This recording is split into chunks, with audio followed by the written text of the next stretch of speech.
This is a CBS12 News special presentation. Hate Rising, Losing the Next Generation. Sponsored by the Morse Life Holocaust Learning Experience and Jewish Federation's Palm Beach Center to Combat Anti-Semitism and Hatred. Hello, everyone. I'm Mike Magnoli. And I'm Jim Grimes. Right now, the state of Israel and Jewish communities across the U.S. are facing a surge in threats, harassment, and intimidation.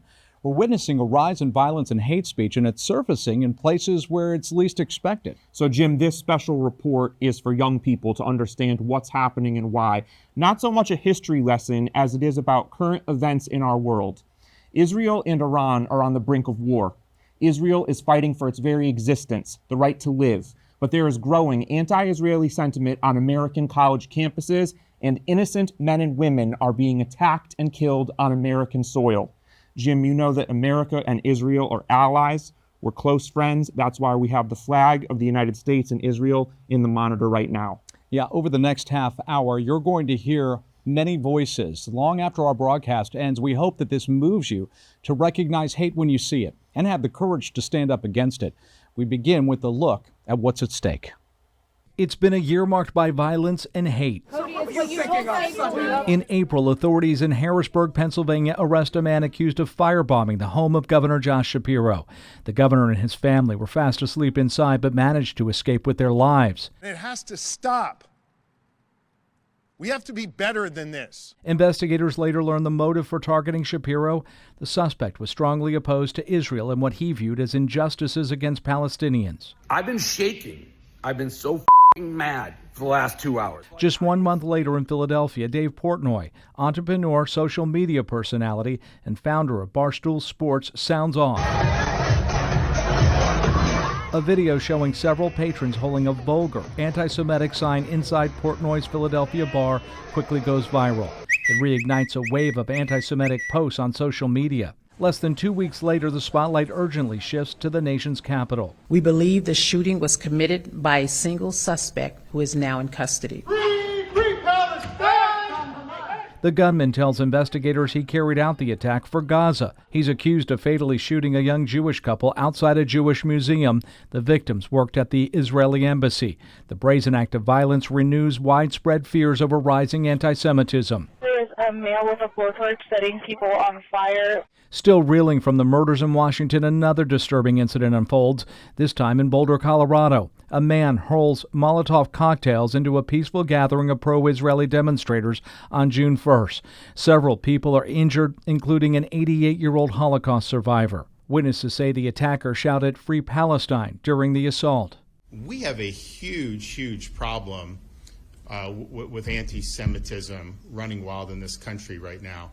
Sadly, these incidents aren't isolated. They're part of a deeply troubling rise in anti-Semitism, one that's not only spreading across communities, but also shaping the minds of our young people in some dangerous ways. Jim, you covered a lot in that piece. A lot of young people don't get their news from traditional outlets. They're going to social media, but that is not always the most reliable source of information. Yeah, and that said, some influencers are using their platforms to shine a light on the daily struggles faced by the Jewish community.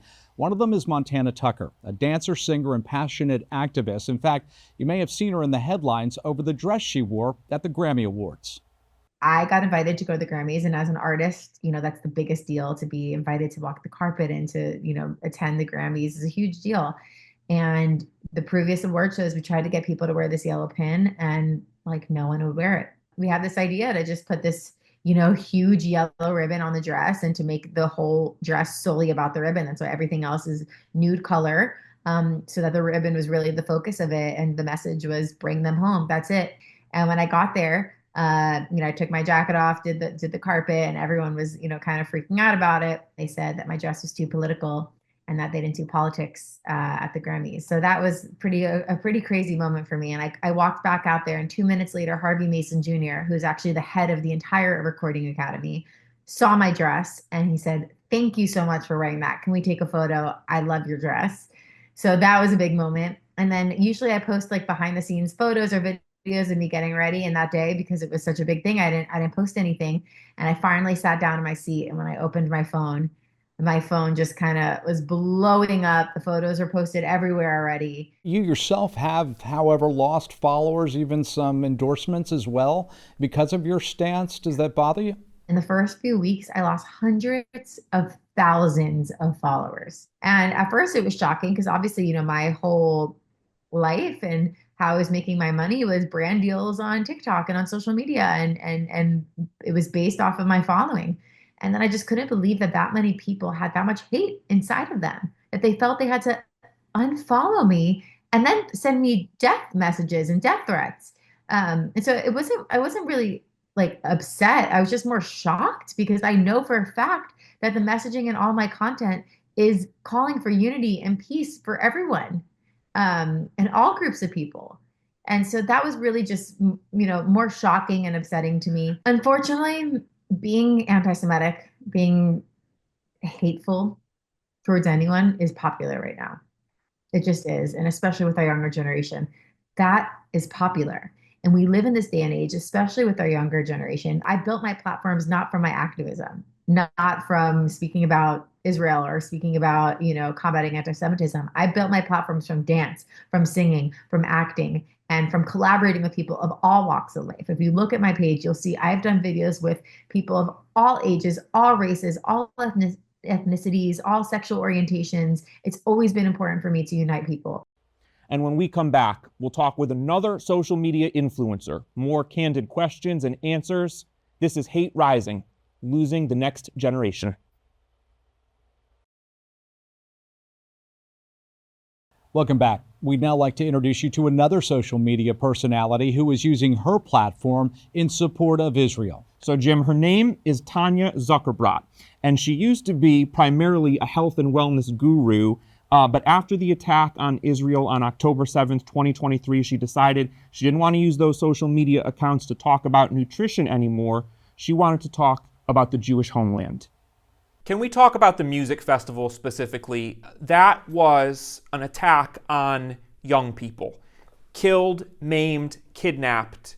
Do you think that young people in America understand what happened at that event? If they don't, I'm happy to put some color to it because as a parent of 5 children, 5 kids in college who often go to festivals or to concerts, I don't think that we in the United States live with the fear that if our kids go to a concert that they're not going to come back, that either they're going to be, murdered or kidnapped and taken to another country and held hostage for years on end. And that is basically how Israelis live, that they constantly are living under the threat of death, that they are surrounded by neighbors who want them dead. And these were young kids, young adults who went to a concert to celebrate life. And the irony is that many of the attendees are really the freedom-loving people. A lot of the people taken from the kibbutz live near Gaza because they are so humanitarian in their philosophies. And to see that so many of these attendees are people that love all people and they were killed just because of their religion is the most disheartening thing in the world, because here we are thinking that the days of the Holocaust are so far behind us, that never again meant never again. And yet we are seeing anti-Semitism rear its ugly head.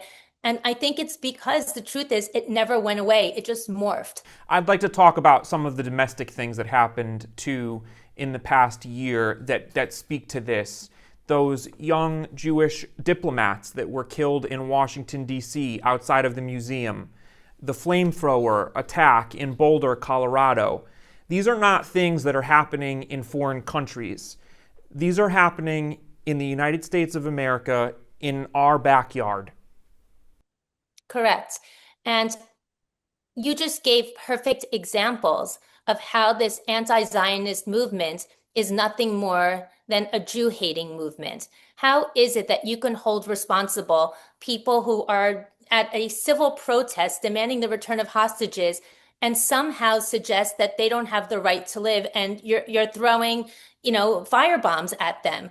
One of them was a Holocaust survivor. Can you imagine that person's experience, that they survived the Holocaust? And who would think, fast forward to 2025, that in the United States, where we have Title VI, where all people should be treated equally, that someone should fear walking out and that their life would be at risk simply because they're Jewish or they believe that the Jewish state has the right to exist. All right, but what about for the viewer, the young viewer that's not Jewish, a Christian, somebody of another faith, or maybe no faith? I would like you to speak to that and how someone in their shoes could speak out to this, even if it doesn't touch their life directly. It is often said that it starts with the Jews, but it doesn't end with the Jews. And the attack on what we are seeing right now is not just about Jews, but it's against democracy. And I think that at the end of the day, this is the fight of good versus evil. And I just would ask that you really take the time to educate yourself, to ask questions, and to think about that word empathy and compassion. You know, what if you went to a concert with your friends and then 1,200 of you were murdered, or that you were held hostage? Even if you don't necessarily agree with the government of Israel, and no government is perfect, these are still innocent civilians whose many lives were lost or utterly destroyed, and many still have not been returned home. So I think that while all conflicts can be, I think, hard to understand, right, at such a young age, at the very least, try to look at it through a lens of compassion for both sides. Because certainly as a Jew, I don't want to see any innocent people harmed, not in Gaza and certainly not in Israel. And I think that would serve us as a nation to look at this through that lens, that we all matter. Turning the page now from influencers to a local organization leading in the charge against anti-Semitism. The Jewish Federation of Palm Beach County has emerged as a powerful force in the fight against hate. We got a chance to speak with their executive director, Josephine Gaughan, to understand why, despite tireless efforts, anti-Semitism persists. Do you find that most people are somewhat apathetic when it comes to understanding and showing empathy toward the plight of Jewish people across the globe? I think most people have no idea. I have no idea. I think they are, when they find out what's actually going on, they're hopefully appalled. But it's not part of most people's consciousness. Does it alarm you that we're seeing this younger generation growing up and finding them to be probably more anti-Semitic than the generations before? Whether one generation is worse than the other, I don't know. Clearly the hate is the same. Clearly the need is the same. To what extent it will manifest itself, we don't know. It feels like the face-to-face communication that used to be the norm is no longer the case. Does that hurt this younger generation when it comes to showing empathy and connecting with messages like the one we're talking about? There's no question that it has reduced empathy. It creates a social barrier where you can say things that you wouldn't say to a person just sitting behind a screen. You know, and some really ugly things are said. And if you can challenge that, sometimes they back off because it's bravado. I think social media can be beneficial if you can convey a positive message. But there's so much manipulation between AI and between countries who do not have our interests at heart behind some of the social media that is out there. I think kids don't know what's true and what isn't anymore. And what are the things that we're not doing right now that could help to alleviate some of the anti-Semitism we're seeing across the globe? It has to be everybody's responsibility to say there's something profoundly wrong here. When Jews are being targeted, murdered, burnt, and somehow, oh, you know, let's move on with our day. It simply has to be an all-of-society response. This moment in time, there feels like a sense of urgency. If we lose this generation, what happens with the next one and the next one? Are we at a crossroads? I think we're living history right now. We're at an inflection point, in my view. We've got to help Americans understand that this is not a Jewish problem. That when people come for the Jews, we're first, but we're not last. And they're going to come for other minorities and other groups. And that essentially our liberal democracy is at stake here. When we come back, my interview with famous attorney Alan Dershowitz. He's controversial. He's known for defending some of the most high-profile suspects in American true crime and pop culture. Well, he is also a staunch defender of Israel. Don't go away. Welcome back. You've probably heard the terms Zionism and Zionists. Those refer to the belief that the Jewish people deserve their own country. So Judaism is a religion, and there are people of the Jewish faith all over the world, but Zionists believe that Israel is their rightful home, a land to call their own. In 1948, the State of Israel was formally established and recognized by then U.S. President Harry Truman as a nation. Mike, the word Zionist was brought up several times in your interview with famed lawyer and Professor Alan Dershowitz. That's right, it was because he has written several books about Israel. And our younger audience might recognize his name if they've seen any of the O.J. Simpson documentaries and dramas that have been popular in the past few years. He was part of the dream team who defended O.J., and Dershowitz is arguably one of the most brilliant legal minds in recent history. Here's why a lawyer and a team of lawyers might be a part of Israel's future. Several countries are calling on Israeli leaders to be charged with war crimes. When Israel has attacked its enemies, like what's happening now, some in the international community have condemned those actions, and the ICC, that's the International Criminal Court based in The Hague in the Netherlands, they have issued warrants for Prime Minister Benjamin Netanyahu and others in Israel's government and military. So the ICC and the US and some of our allies are at odds over this. If this ever went to trial, Alan Dershowitz says he would represent Israel. I want to talk about anti-Semitism and how we should be engaging young people so that they're aware of what's going on, so they know how to recognize it, so they know how to speak out against it. How do you think that conversation starts? It's very difficult because it's become a thing now with lots of young people to focus on Israel, Zionism, Jews, you name it. Also, to some extent, Christianity. And when kids young people in college begin to follow other people, it's very hard to get them to think about it. And people aren't thinking about it. They don't know the history that anti-Semitism goes back, 3,000 years. It's the oldest continuing prejudice. They don't understand anything about Israel. They don't know that the Palestinians were offered a state 1937, 1948, 1967, 2000, 2001, 2005, 2007. Every time they said no, they didn't want a Palestinian state. They just didn't want there to be a Jewish state.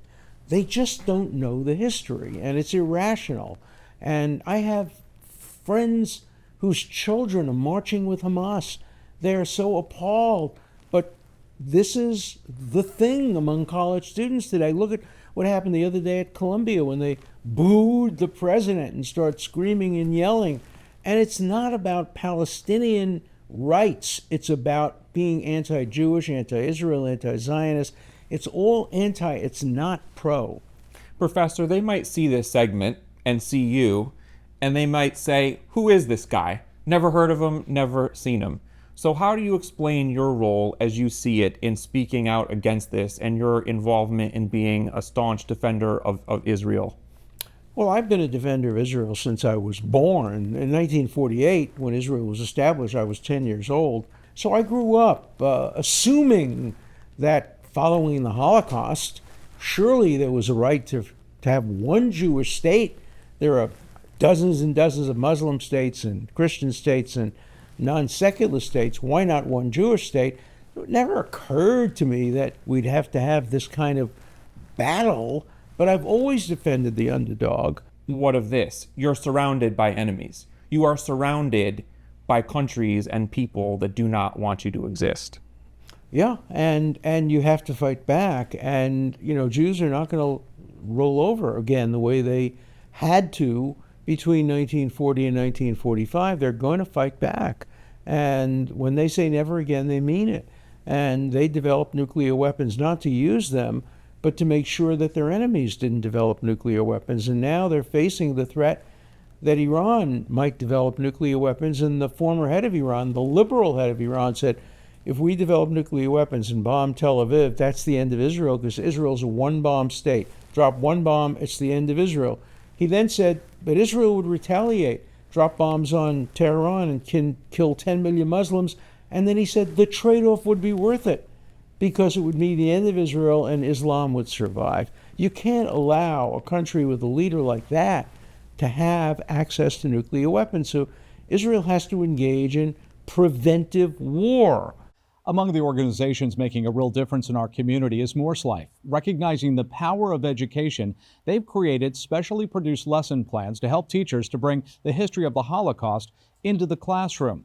These multimedia resources not only educate, they open the door to meaningful conversations about the dangers of hate and the importance of standing up to anti-Semitism. And Jim, when you interviewed Jenny Frumer from Morris Life, you asked her a question that I think was so poignant, and it's really the reason behind this special. You think about it, those students see one lesson from that Holocaust program, and not only does it get the conversation started, but they see it as a call to action.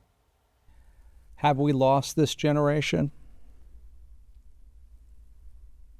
I think we may have lost more than just this generation. I feel at times that we've lost 2 or 3 generations.